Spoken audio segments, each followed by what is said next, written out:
Every now and then, you get a weapon that's red and black, has 36% crit rate as a passive, and a universal passive that every character who can use the weapon can use to great effect. The first case was with String Master, the best rectifier in the game, and the second case is with Chisa's signature weapon, Kumokiri.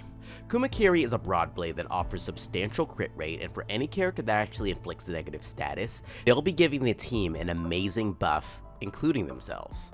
When the wielder casts an intro skill or just inflicts a negative status, they will gain a stack that increases liberation damage. Fine and dandy, right? But at max stacks, when any character in the team inflicts a negative status, they'll be given a 24% all-attribute damage bonus, which is pretty damn cool. So any character specializing in negative statuses will get 36% crit rate, 12% attack, and 24% all attribute damage bonus, along with a 24% liberation damage bonus, making this the universal weapon for any broadblade negative status user, especially Chisa. My name is VoidEnigma, and today we'll be discussing Kumokiri, Chisa's signature weapon. I'll be going over her alternative options and whether you should invest into this weapon considering all of the options present. Why you would skip this weapon is beyond me, because look at how pretty this damn thing is. Scissor blades? Yes. We have a bit to unpack, so let's not waste any more time and let's begin to dissect weapon options. Consider liking the video, as that's the best way to help the channel, and subscribe if you're vibing with the content. Now let's cut. This signature weapon is Chisa's best option for one reason. She can use every part of the passive, of course. It's a great supportive weapon, but it doesn't really take away from her on-field prowess.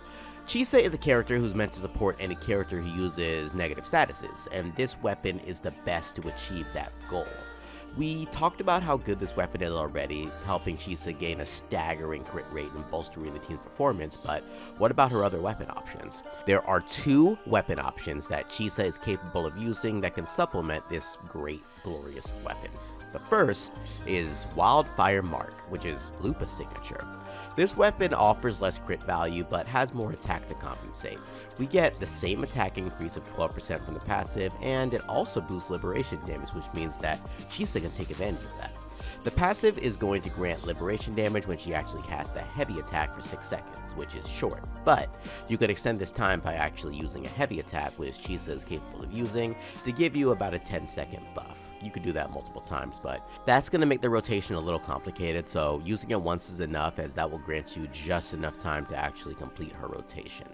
The other passive grants fusion damage to any team member whenever you actually do this extension, so if any character in the team actually specializes in the fusion-based negative status, then this weapon's stocks can actually rise.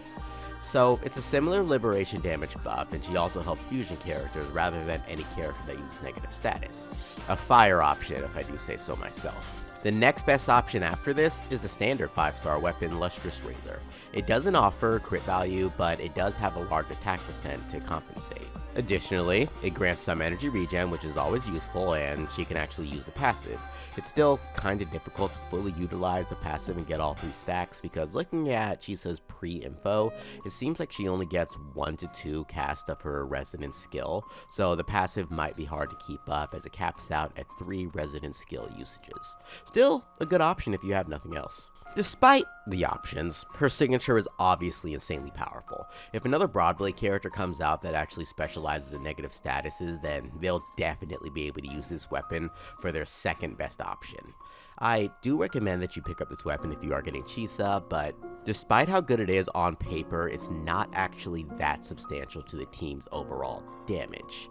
We don't know which characters in the future will get negative statuses, so it's best to pull with caution because the new region's coming out.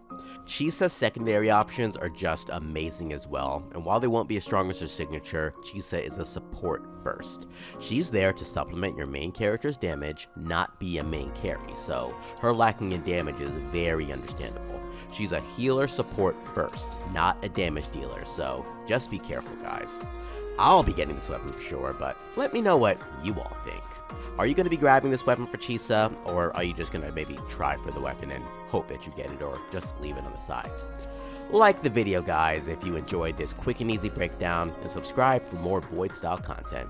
This has been VoidEnigma out.